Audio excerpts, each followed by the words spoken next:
The morning sun was shining bright over Cedar Valley Colony when everything changed for little Tyrese.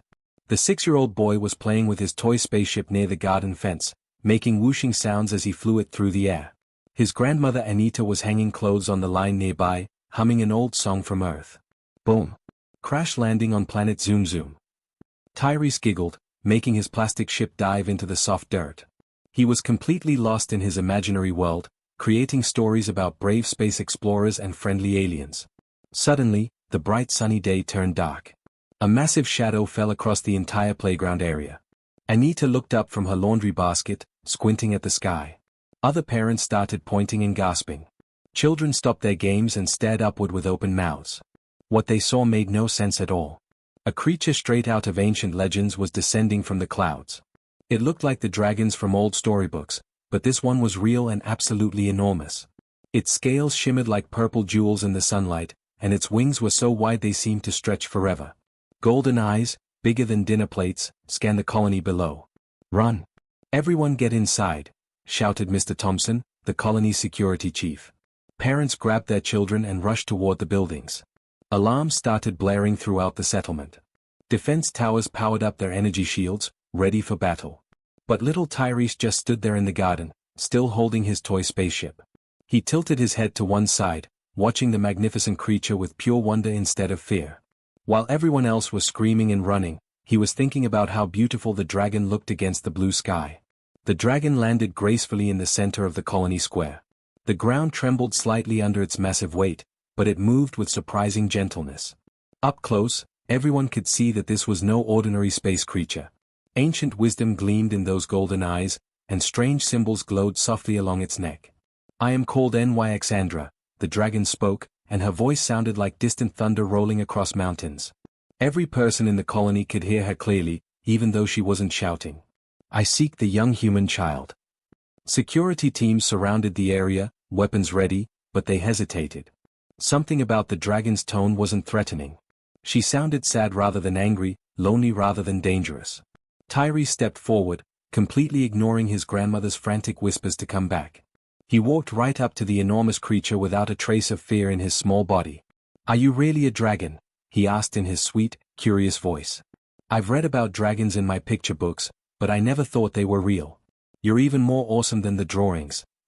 Nyxandra's massive head lowered until she was eye level with the tiny boy. She studied his face carefully, as if she was looking for something specific. Most creatures throughout the galaxy would be trembling with terror by now, but this little human was practically bouncing with excitement. "You show no fear, small one," she observed, her voice softer now, almost gentle. "Should I be scared?" Tyrese asked, reaching out to touch one of her shimmering scales. "You don't seem mean. You just seem really, really sad. Are you lonely?" The dragon's eyes widened in surprise. In all her thousands of years traveling across the galaxy, no one had ever asked if she was lonely. They usually just screamed and ran away or tried to fight her. "How did you know?" she whispered. "My mama Keisha always says sad eyes look the same on everyone, even grown-ups," Tyrese explained. "Your eyes look like when my dog Buddy got sick and we couldn't play anymore." Nyxandra felt something stir in her ancient heart that she hadn't experienced in centuries. This tiny human child was showing her more understanding in 2 minutes than entire civilizations had shown her in lifetimes. "Would you like to come with me on an adventure?" she asked gently. "I have a special ship that travels between the stars." "Really? Can I bring my spaceship toy?" Tyrese held up his plastic toy excitedly. "Of course," Nyxandra smiled, an expression that looked strange but wonderful on her dragon features. Before anyone could stop them, she carefully scooped up the delighted boy in her massive but gentle claws. As they lifted off into the sky, Tyrese waved goodbye to everyone below, laughing with pure joy at his very first real space adventure. The colonists watched in stunned silence as their youngest member disappeared into the stars with the most feared creature in the galaxy, completely unaware that this unexpected friendship was about to change everything. Tyrese had never been inside anything like Nyxandra's ship before. The moment they entered through what looked like a shimmering doorway, his eyes went wide with amazement. The walls weren't made of metal like the human spaceships he'd seen in movies. Instead, they seemed alive, pulsing gently with soft blue light that reminded him of a heartbeat. "Whoa! Your ship is breathing," he exclaimed, pressing his small hands against the warm, smooth surface. The wall responded to his touch, rippling with waves of golden light that spread outward from his fingertips. Nyxandra watched the boy's fearless curiosity with growing fascination. Most species she'd encountered would be cowering in terror right now. But this little human was treating her ancient vessel like the most wonderful playground he'd ever discovered. "The ship is part of me," she explained, settling her massive form into what looked like a living throne that grew from the floor to accommodate her size. "We are bonded together. It feels what I feel, thinks what I think." "That's so cool. Does it have a name?" Tyrese asked, running from wall to wall, watching the lights follow his movements like friendly pets. "A name?" Nyxandra paused. In all her thousands of years, she'd never thought to name her vessel. It simply was. "What would you call it?" Tyrese thought hard for a moment, his face scrunched up in concentration. "How about Sparkle? Because look how pretty the lights are when I touch them." The dragon felt something warm flutter in her chest. Such a simple joy, such innocent wonder. When had she stopped noticing the beauty of her own ship's bioluminescence? As they traveled through hyperspace toward the galactic core, Tyrese explored every corner of Sparkle with boundless energy. He discovered that the navigation console would show him holographic images of different planets when he asked nicely. He found a section where the walls grew soft cushions for him to sleep on, and another area where the ship somehow knew to produce food that tasted exactly like his grandmother's cookies. "How does Sparkle know what cookies taste like?" he wondered aloud, munching happily on the perfectly replicated treats. "The ship reads your memories and creates what you need," Nyxandra replied, though she was puzzled by her vessel's unusual accommodation of the human child. Her ship had never shown such caring behavior before. On their second day of travel, something unexpected happened. The ship's main navigation system began flickering and making strange noises. Nyxandra's expression grew concerned as warning symbols appeared on her displays. "We have a problem," she announced. "The quantum compass is malfunctioning. Without it, we cannot accurately navigate through the star lanes." Tyrese looked up from where he'd been drawing pictures on a wall that had turned into a drawing surface at his request. "What does the compass thingy do?" "It tells us which direction we're traveling by reading the magnetic fields of nearby stars," Nyxandra explained, her voice heavy with worry. "Without it, we could be lost in space forever." But instead of being frightened, Tyrese's eyes lit up with excitement. He pulled his small digital watch from his pocket, a gift from his uncle Jerome that showed not just time but also had a simple compass function. "Would this help?" he asked, holding up the tiny device. "My uncle showed me how it always points toward magnetic north, even in space." Nyxandra stared at the primitive human technology with disbelief. "That is far too simple to work with our advanced systems." But as they tried connecting the watch's basic magnetic sensor to Sparkle's navigation network, something magical happened.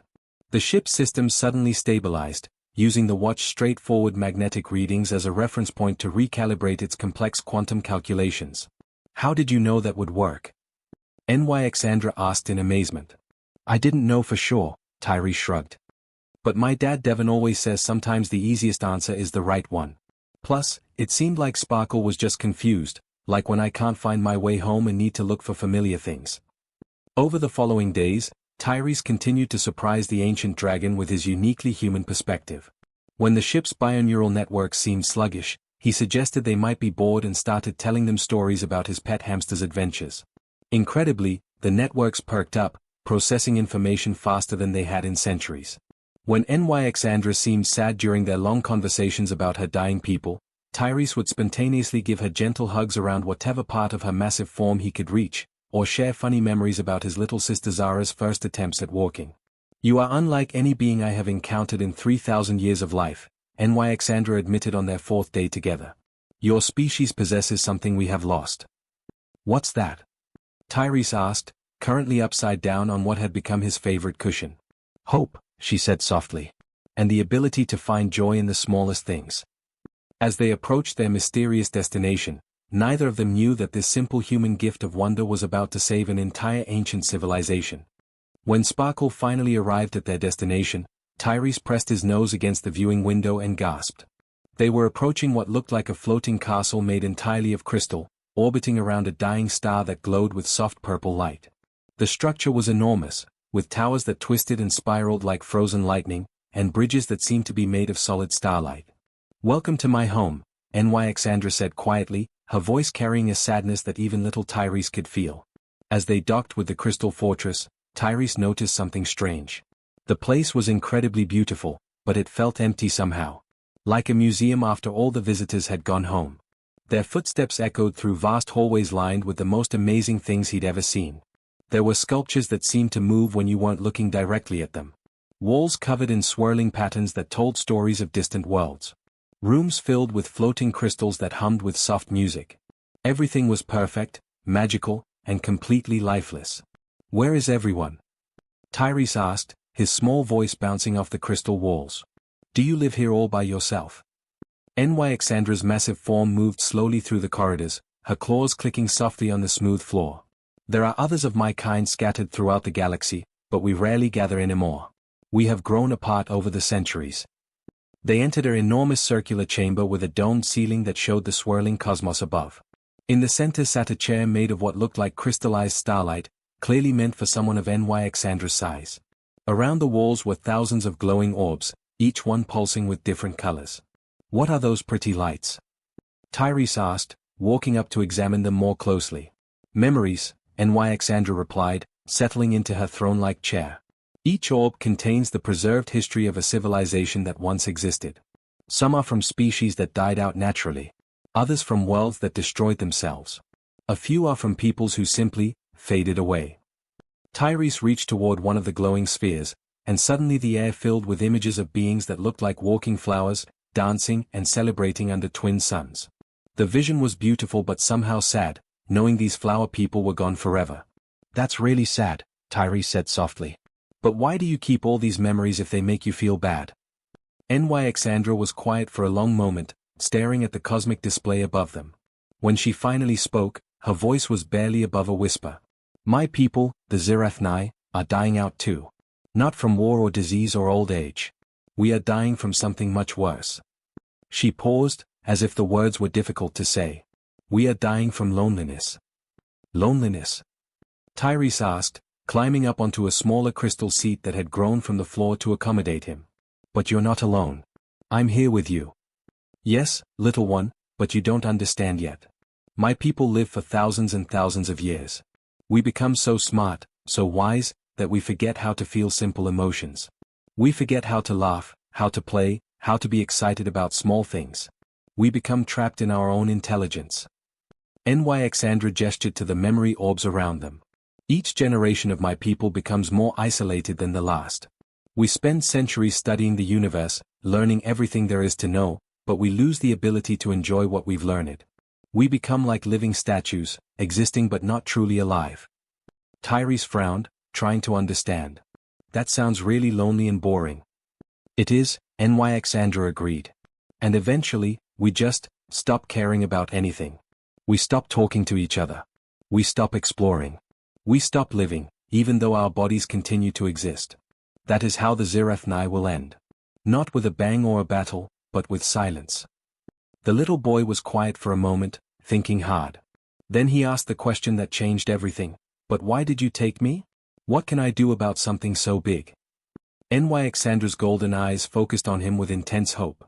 "Long ago, our ancient prophecies spoke of a species called the Small Flame People. Beings who would burn bright with curiosity and kindness. People who could find wonder in simple things and form friendships quickly, even with strangers." She leaned forward, her massive head coming closer to the small boy. "When I observed your colony, when I saw how you reacted to me with curiosity instead of fear, when you asked if I was lonely instead of running away, I knew the prophecies were about humans. About your people, Tyrese. So I'm supposed to help save your whole species?" Tyrese asked, his eyes wide but not frightened. "That's like the biggest adventure ever. The prophecies said the small flame people would show us how to feel wonder again. How to connect with others. How to remember what it means to be truly alive." Alexandra's voice grew stronger with hope. "You've already started, little one. In just a few days with you, I felt emotions I haven't experienced in centuries." Tyrese grinned his biggest smile. "Well then, let's get started. This is going to be awesome." For the first time in 1,000 years, Alexandra felt something she'd almost forgotten, hope for the future. Tyrese looked around the enormous crystal chamber and clapped his hands together with determination. "Okay, so you forgot how to have fun, right? That's easy to fix. We just need to remember how to play." NYXandra tilted her massive head, confused. Play? I do not understand this concept anymore. We Zirathni study, we learn, we preserve knowledge. But play serves no logical purpose. That's the whole point. Tyrese laughed, jumping down from his crystal seat. Fun stuff doesn't need a purpose. It's just supposed to make you feel good inside. Like when you eat ice cream or splash in puddles or tell silly jokes. The ancient dragon watched as the small boy started running around the chamber, examining everything with fresh eyes. He picked up a floating crystal that hummed with musical tones and started shaking it like a maraca, making up a funny dance to go with the sounds. See? This thingy makes music, so let's dance. Tyrese called out, wiggling and spinning around the room. Come on, try it. I cannot dance, NYXandra protested. I am far too large and dignified for such frivolous behavior. Nobody's watching except me, and I think you'd be awesome at dancing. Tyrese insisted. Just move however feels good. Very slowly, very carefully, NYXandra began to sway slightly to the crystal's musical humming. It felt awkward at first, but something deep inside her chest began to warm up. When Tyrese cheered and clapped at her tiny movements, that warm feeling grew stronger. Over the next few days, Tyrese turned the entire crystal fortress into his personal mission to bring joy back to the Zirathni. He discovered that the memory orbs could be used like snow globes, creating beautiful light shows when you shook them gently. He taught NYXandra to play hide and seek among the crystal formations, which was hilarious because hiding a 40-foot dragon was nearly impossible. I can see your tail sticking out. Tyrese would giggle, and NYXandra would make exaggerated sounds of disappointment that slowly started to sound more and more like actual laughter. But the real breakthrough came when Tyrese introduced the ancient dragon to the art of storytelling. Not the formal historical records that her people were used to, but silly, made-up stories full of adventure and nonsense. Once upon a time, Tyrese began, sitting cross-legged on the floor while NYXandra curled up like a giant cat around him. There was a space dragon who was really good at making pancakes, but every time she tried to flip them, they would fly away and become tiny flying pancake spaceships. That makes no logical sense, NYXandra interrupted. Pancakes cannot achieve flight without proper propulsion systems. That's what makes it funny. Tyrese explained patiently. In stories, anything can happen. The flying pancakes could have little rocket boosters made of syrup. As days passed, something remarkable began to happen. NYXandra started adding her own silly details to Tyrese's stories. She would suggest that the pancake spaceships could talk and had personalities, or that they formed a tiny air force to fight against evil waffle pirates. The waffle pirates have square holes in them, so they're not as aerodynamic, she would add, and then pause in surprise at her own imagination. Yes. And their captain is a really grumpy French toast who thinks he's better than everyone else. Tyrese would continue, delighting in how NYXandra's golden eyes would light up with interest. But the most important lesson came when Tyrese taught her about friendship. He showed her how humans share their feelings, even the sad or scared ones, instead of keeping everything locked up inside. When I miss my family, I feel it right here, Tyrese said, putting his small hand over his heart. And it hurts, but talking about it makes it hurt less. Do you miss anyone? NYXandra was quiet for a long time. Finally, she spoke in a voice barely above a whisper. I had a clutch sister once. Her name was Valandra. We explored the galaxy together for centuries until she grew tired of existing and chose to enter eternal sleep. I have not spoken her name aloud in 800 years. Tell me about her, Tyrese said gently. What was she like? And for the first time in centuries, NYXandra began to share memories that brought both tears and smiles. She told stories about Valandra's love for collecting unusual star formations, and how she used to sing ancient songs that could make solar winds dance. Word of these changes began to spread across the galaxy through the mysterious ways that ancient beings communicate. Other Zirathni started arriving at the Crystal Fortress, drawn by reports that NYXandra was displaying emotions they thought were lost forever. Each new arrival was met by Tyrese with the same fearless curiosity and immediate acceptance. He would greet dragons 10 times his size with cheerful waves and questions about their favorite colors or whether they knew any good jokes. This small human treats us as friends, not as ancient relics, whispered Cathandra, a dragon who hadn't spoken to another being in over 2 centuries. He sees possibilities where we saw only endings, agreed Zorneth, who had been moved to actual tears by one of Tyrese's ridiculous stories about dancing asteroids.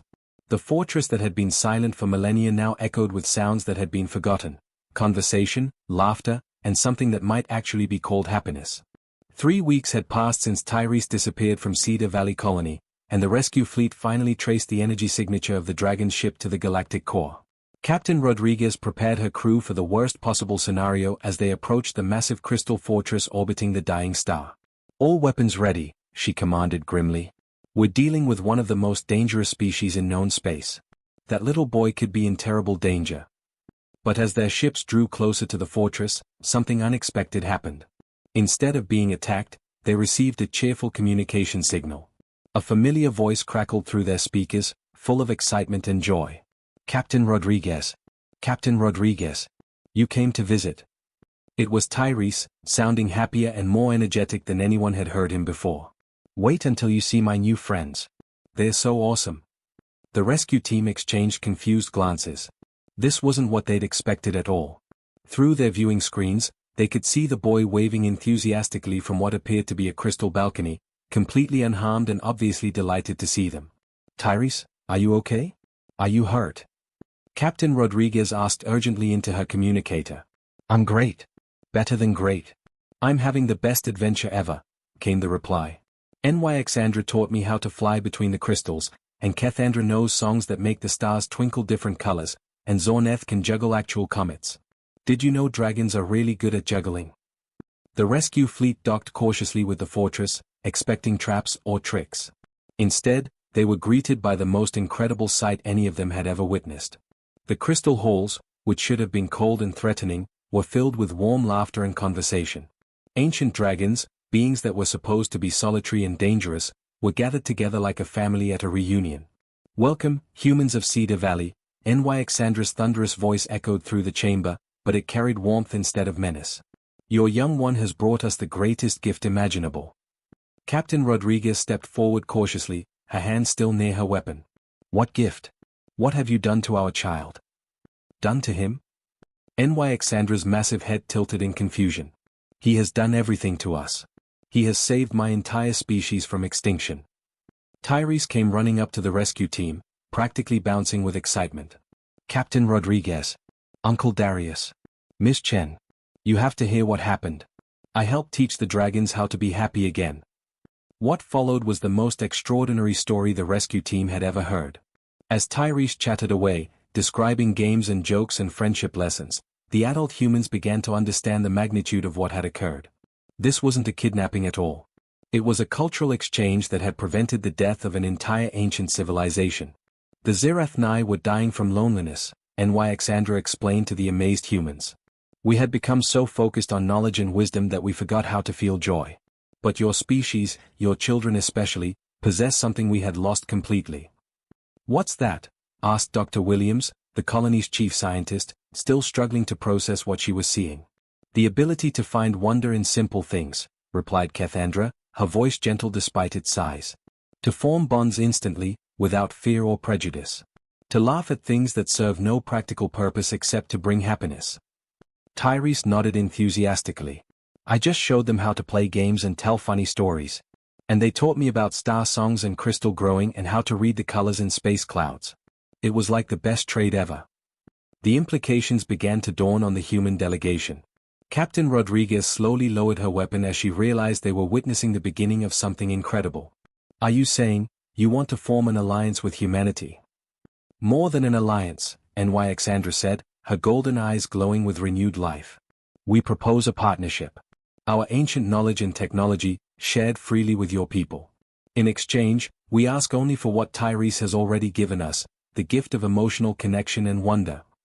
The crystal chamber erupted with excited chatter from both humans and dragons alike. Ideas began flowing about cultural exchange programs, joint exploration missions, and shared learning opportunities. The dragons offered their bioship technology, their vast libraries of galactic history, and their protection from hostile species. In return, humans would provide teachers, storytellers, and friendship ambassadors. "But I want to go home first," Tyrese announced, tugging on Captain Rodriguez's uniform. "I miss my family, and I want to tell Grandma Anita about all the awesome crystals I saw." NYXandra chuckled, a sound like distant thunder mixed with genuine warmth. "Of course, little flame. Your family must be worried sick. But perhaps they would like to visit us sometime?" We have much to learn from humans of all ages. As the combined fleet prepared for departure, something wonderful happened. Several young dragons asked if they could visit human colonies to continue their education in joy and friendship. Human scientists volunteered to stay and learn about dragon technology and history. The boy who had been kidnapped by the galaxy's most feared species was returning home as the hero who had forged the most important interspecies alliance in galactic history. Not through conquest or negotiation, but through the simple human gifts of curiosity, kindness, and the ability to see potential friends where others saw only strangers. As Sparkle prepared to escort the human fleet back to Cedar Valley, Tyrese waved goodbye to his new friends, promising to return soon with more stories and games to share. The galaxy would never be the same, all because one little boy had shown an ancient species that sometimes the biggest problems really do have the simplest solutions. And the solution to cosmic loneliness, it turned out, was nothing more complicated than friendship.